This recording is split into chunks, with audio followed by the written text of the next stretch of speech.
Bonjour Charles. Bonjour Franck, chers amis, bonjour. Alors, on avait parlé la dernière fois du film Réincarnation. Là, on reste dans le thème des personnes qui reviennent à la vie. Cette fois-ci, le film s'appelle Reanimator. C'est réalisé par Stuart Gordon.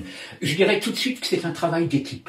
Ouais. C'est pas du tout pour négliger le réalisateur, mais c'est un travail d'équipe où le producteur, les acteurs, qui sont souvent les mêmes chez Gordon, le compositeur ont vraiment, dans tous les films, tu vas me dire, mais là, un rôle très important. Alors Stuart Gordon, il s'est fait connaître par ce film. Ouais, c'était son premier film. C'était son premier film, et il a vraiment, je dirais, marqué le cinéma fantastique avec ce film. Ah oui. Avec ce film, inspiré de l'œuvre d'un écrivain que je trouve remarquable, Lovecraft. Ouais. Écrivain qui d'ailleurs... On a inspiré plus d'un. Oui, je l'avais dit pour Corman, Lovecraft est un peu trahi. Mais ça ne veut pas dire que le film soit mauvais. Il faut le prendre dans l'optique du film. Donc Stuart Gordon, qui par la suite fera un autre film que je trouve intéressant, qui s'appelle Castle Freak, avec les mêmes acteurs, donc un château hanté, tu t'imagines, et qui est un metteur en scène qui, il me semble qu'il a le fantastique dans le sang. Ouais, d'ailleurs tu peux préciser Charles qu'au départ il avait une troupe de théâtre. Oui, c'est pour ça d'ailleurs qu'il réutilise toujours les mêmes acteurs. Voilà, c'est pour ça qu'Orson Welles dans Citizen Kane, il a les mêmes acteurs, John Guzman pour son Mercury Théâtre, c'est pareil ici. Donc Stuart Gordon, c'est un nom à retenir. Alors les histoires du cinéma intello n'en parleront peut-être pas, mais il mérite vraiment d'être connu. Le film a été produit par un autre personnage intéressant, Brian Yuzna, réalisateur notamment de Society, dont nous parlerons. Oui, bien sûr. Nous parlerons, qui est un film tout à fait intéressant. La musique, on en parlera aussi, est de Richard Band, qui est le frère de Charles Band, producteur du film. Donc on est vraiment dans un travail d'équipe. Et les acteurs font partie de ce que tu disais, cette troupe. Alors ils ne sont pas connus du grand public, Jeffrey Combs, Barbara Crampton, mais ils sont très intéressants. L'histoire. Alors l'histoire, donc c'est l'histoire d'un scientifique qui fait des recherches sur la vie après la mort, sur combien de temps le cerveau peut-il rester en vie après la mort, et il vient intégrer une université au Massachusetts, je crois, et là il fait la connaissance d'un professeur qui fait lui aussi des travaux sur la vie après la mort, et en fait il va découvrir, ce gars, une espèce de substance qu'on injecte dans le cerveau et qui permet de vivre, donc de survivre à la mort. Alors bien sûr, cette découverte, il va la tester, il va aller dans une morgue, il va la tester sur des morts, et ça va être au-delà de ses espérances, et le problème c'est que ça va lui attirer aussi un certain nombre d'ennuis. Avec des scènes chocs. Oh là là, il faut savoir qu'il y a deux versions, il y a une version amputée de 1/4 d'heure. Oui, ce qui est beaucoup. Et les 1/4 d'heure que vous ne verrez pas si vous regardez la version édulcorée, elles sont gratinées. Ah bon? Oh là là là là là là. D'ailleurs, tout de suite, rentrons dans le vif du sujet, on peut même dire qu'il y a une caractéristique très très étonnante, puisqu'il y a même une scène de sexe, il y a un cunilingus entre une tête et une femme. Mais quand je dis une tête, c'est le corps qui porte sa tête et qui fait un cunilingus à une femme. Mais alors ça, non mais il fallait oser. Il n'y a pas d'autre film où vous verrez ça. Ah non, ça effectivement, ça je n'ai jamais vu ça, et on peut dire qu'on s'y attend pas. Absolument. Et c'est pour ça que c'est vraiment dans le genre une réussite unique. Oui, ça c'est sûr. Alors est-ce que la mise en scène est réussie? Écoute, c'est ce Brian Yuzna, comme dans Society, on retrouve, alors je pense sa patte, Gordon bien sûr est à la mise en œuvre, mais enfin c'est une mise en scène qui est très très efficace. C'est tout dans l'efficacité, dans la simplicité. Il n'y a pas de mouvement de caméra incroyable, il n'y a pas d'effet de je sais pas quoi. C'est très simple, c'est très basique, mais alors ça fonctionne. Voilà, simple, basique, efficace, et donc ça fonctionne à 100%. À 100%, À 100%. Et comme dit, l'histoire est très intéressante. Alors, inspiré donc de cet écrivain Lovecraft, qui est culte, il est peut-être moins connu que Edgar Poe, mais il est culte. Bah oui, lui et Philip Dick, ce sont les grands inspirateurs des films fantastiques, science-fiction. Bien sûr, Lovecraft, c'est une référence. Un mot sur les acteurs, qu'est-ce que tu en penses? Mais moi, je suis très étonné, on en parlera pour Society, je trouve que...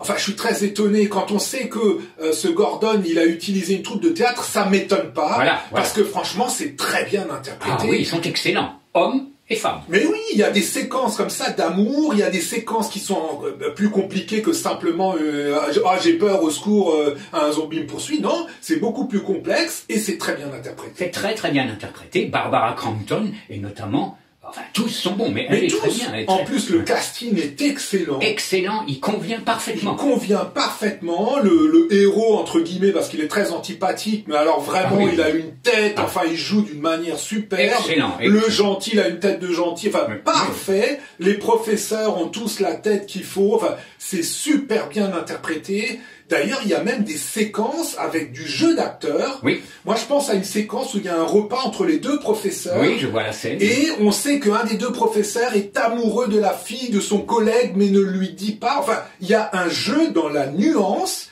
qui est pour un film, normalement, qui est comme dit, c'est de la série B, voire série Z. Je trouve que c'est super bien joué. Oui, oui. Donc cet aspect théâtral, mais dans le bon sens. Hein. Mais justement, il n'y a pas de surjeu comme au théâtre. Voilà, il n'y a pas de surjeu. Il n'a pas gardé les défauts du théâtre, mais il a gardé la puissance de jeu, et ça fonctionne. Et cette qualité d'interprétation. Alors, autre particularité, alors intéressante pour les mélomanes, que nous sommes d'ailleurs, hein, la partition. Alors, elle est signée Richard Bond. Et c'est une sacrée bande, si je puis dire. Alors, si vous écoutez cette musique et que vous connaissez un peu le cinéma, elle vous sera pas inconnue. Puisqu'en fait, Richard Bond a carrément repris la partition de Bernard Herrmann pour l'un des films les plus connus de l'histoire du cinéma, Psychose, d'Hitchcock, hein, La Douche et compagnie. Alors, il a carrément repris ça, changeant des instruments et tout ça. Alors, ça fonctionne parfaitement. Mais moi, quand j'ai regardé le film, j'ai dit, purée, la musique est géniale, elle convient parfaitement, mais cette musique, je la connais, c'est pas possible. Alors au départ, je pensais qu'il avait repris un grand morceau de classique, et en fait, Charles, tu m'as révélé la vérité, il l'a copié sur Psychose. Alors quand on dit il l'a copié, c'est parce qu'il semblerait, Charles, tu m'as dit qu'au générique, il ne fait pas référence à Bernard Herrmann. Non, il faudrait, à mon... Non, c'est peut-être le petit bémol que je mettrais, parce que moi je trouve ça très bien, cette partition, elle convient parfaitement, mais il aurait quand même fallu mettre musique de Richard Bond d'après la partition de Bernard Herrmann pour Psychose.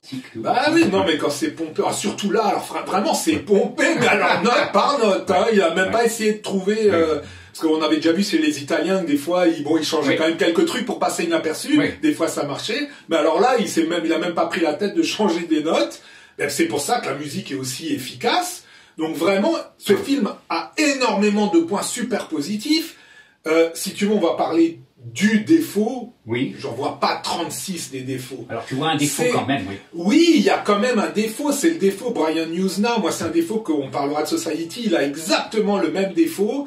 C'est que malheureusement, quand on est capable de produire des effets spéciaux aussi puissants, c'est un petit peu dommage, si tu veux, de faire des allers-retours dans la série Z, parce que à certains moments, c'est quand même de la série Z. C'est exact, c'est exact. Enfin, déjà, je comprends pas qu'on regarde le film, au bout de 30 secondes ou une minute, on a déjà une scène ultra gore avec un personnage où il y a la tête pratiquement qui explose.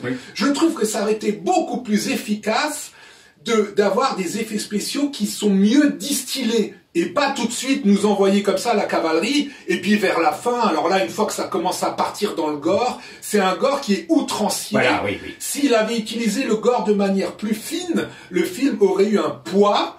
C'est pas un film comique, mais c'est un film qui est quand même parodique. Mais oui. Ce qui peut excuser ce que tu dis, mais enfin, je suis tout à fait d'accord avec toi.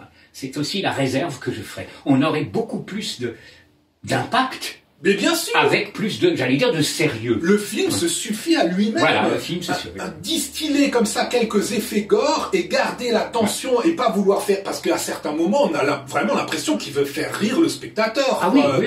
D'ailleurs, moi, j'avoue qu'à certains moments, j'ai éclaté de rire. Oui. C'est pour ça que je dis que c'est pas fidèle à Lovecraft, qui est quand même plus subtil. Mais oui. Je pense que le bouquin, il doit être beaucoup plus prenant que le film qui est... Ceci étant peut-être la seule réserve majeure qu'on va faire. Ouais, parce que le reste, comme dit, l'histoire est très bien, personnage très bien, musique très bien, c'est bien foutu, mise en scène très bonne. En tout cas, ça vaut la peine d'être réanimé. je vous y encourage. Vous n'allez pas être déçus. Portez-vous bien.